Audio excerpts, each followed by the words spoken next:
the people covering for SBF, it continues to be an absolute joke. The number of interviews that SBF is doing is absurd, but the people carrying water for him is even more offensive. I mean, if you're a criminal trying to cover up your crime, okay, we get it. You're trying to cover up and stay out of jail.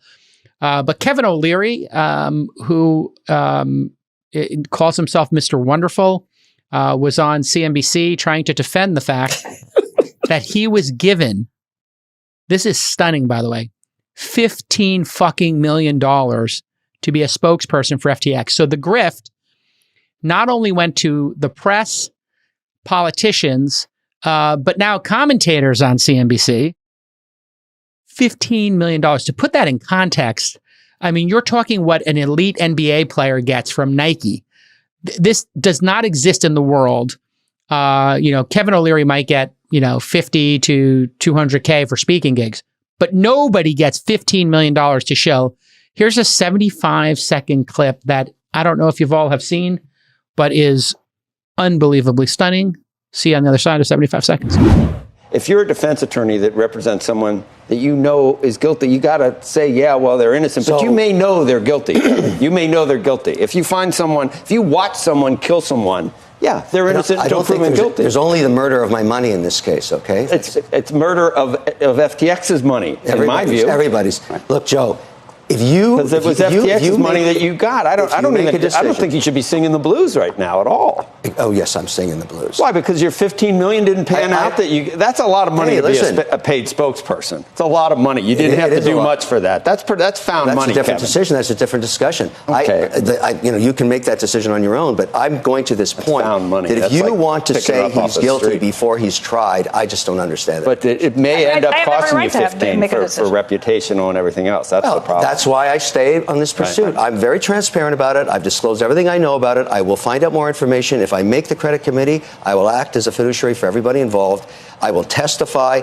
I am an advocate for this industry, and this changes nothing. Just look at the numbers that came out of Circle today. I'm an investor there, too. You've got I lost it all in FTX, and we have a fantastic print on Circle. The promise of crypto remains. This will not change it. Pretty crazy. $15 million. Any thoughts on the continuing SBF saga, Sachs? Well, I don't know why we should care so much about him. I mean, Kevin Leary, but look, it's indicative, right? It's indicative of all these guys that got money from this guy. Who is he? He's on Shark Tank. He's on what? He's on Shark Tank, and he's a contributor to CNBC who's on multiple times a week. The point is, you've got the grift. I'm just trying to point out, $15 million to a CNBC commentator is just an extraordinary payoff.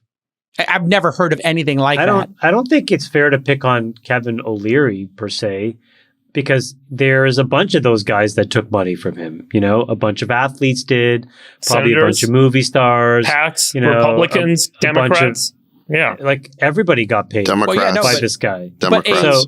Okay. So again, just like in the Twitter example, I think it's important in this case to generalize, because the generalized thing is the real problem. Look, if you want to focus on the crux of this, you have a concept in law that Sachs knows better than the rest of us called fraudulent conveyance.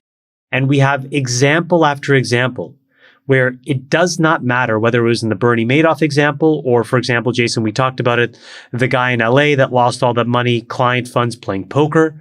Yep. You have to give the money back, especially if it was fraudulently conveyed to you. Can you explain this in detail for a second so the audience understands? Well, my understanding, which is very basic, and I think David can probably do a much better job, is the following, which is if you get money some way, but it comes from somebody who fraudulently acquired that money, you have to give the money back. So in this example, what it would mean is if that they can show that $15 million that this guy got came from SBF basically raiding the piggy bank of user accounts, he's going to have to pay the money back.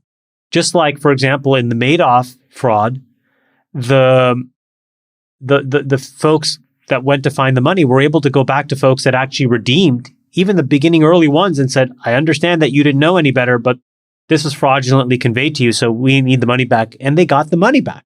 In that case, if they had put $1 million in and it grew to $3 million, they got their $1 million principal back, but the $2 million in gains, which were ill-gotten, had to be returned. Returned. Exactly. So as I understand it, based on just what I've read, that there's a 90-day rule around contributions, meaning that I think this has to do with the bankruptcy, that if he donated money within 90 days, then that can be unwound. So, 90 days, yeah, but I do think it creates potentially a powerful incentive here by politicians and various political groups for him not to be convicted of fraud, for him to be able to plead this out into some sort of negligence, because they don't have to give the money back. They keep the bag. What an incredible insight. Well, this is what I think is so interesting about the Kevin dark. O'Leary thing. It's not about Kevin O'Leary, but it's about the fact that the money was spread around so widely and into such like deep trenches of the regulatory Society. world. Society, like into the blob, influencers. And basically, I think the guy like cemented this. He thought that like, which I think, by the way, is a really interesting product of the crypto ecosystem and the model that so many kind of crypto businesses have engaged in over the years, which is if you can fester the belief, then there is a business. If you cannot fester the belief, there is no business, that there isn't a fundamental productivity driver. It's about building a belief system. And you can buy a belief system if you can take money that people have given you, you can embed it in influencers and celebrities and politicians and regulators. And if you give it to enough of these people and you give enough of it to them, maybe that belief system solidifies and your thing becomes real. Which is a classic grift technique, by the way. In the grifters. Oh, tell us all about it, Jacob. Yeah. Yeah. What you do is you have this. It's a master. No. It's the patina. And it's this, you look like you're incredibly rich. You know, you're going to fancy restaurants. You're wearing an expensive suit. You're getting in a sports car. And then you own some palazzo, whatever. And then some other rich person comes and you get them to invest in something. And then you abscond with the money. But they see all the accoutrements. You check all the boxes. Your parents were Stanford. You went to MIT. And you are donating large sums of money, and you got this big table at the club, and you got a penthouse. Everybody starts to feel, well, might is right. You got the wealth. There might be. How would you guys? Something going on here. Like, how would you guys feel about Diligence. honestly, no, backing a CEO of a growth stage company that you put your firm's money into, who lives in a $130 million house and has not yet exited the business? Yeah, absolute alarm bells everywhere. Never done this is why I'm not a fan Never of would do it. secondary sales. Let me ask you guys a question. Or huge secondary sales. Yeah, let me ask you guys a question. Do you think that $1 billion of dark money could stop a red wave? Just asking for a friend. $1 billion in Do you think it was money. overweighted to Democrats? No, honestly, do you think it's overweighted, the money he gave out? Yes, his mother was a huge Democratic bundler. Yeah. And moreover, the specific politicians he needed to influence, there were some Republicans, but by and large, it was the SEC. Oh, exactly. So you're the first person to make this claim. I want to say, did you hear it here first on the All In Pod? Must credit All In Pod. David Sachs making the declaration that the red wave was stopped because of. Well, let me ask SPF. you a follow-up question. What do you think would have more impact on our election? Enormous amounts of dark money going to Democrats or extensive shadow banning of conservative influencers? Yeah. Which one do you think would have a bigger impact? And hold on a second. In a 50-50 country where, I mean, the scales are like balanced, where these elections are just a few thousand votes. Yeah. What do you think the result is going to be if we actually have a level playing field and we get rid of this swindler's dark money? Yeah, that's an interesting question. Let me add a thing to that. What would have a bigger impact? This subverting of covert voices. By the way, I think this is great, except for when you guys had your fight. Taking away a woman's right to choose after 50 years of giving it to them, which would have a bigger impact on the red wave. That did have a big impact, but I think we're going to move past that. I think we're going to move past that. Yeah, all right, great, yeah.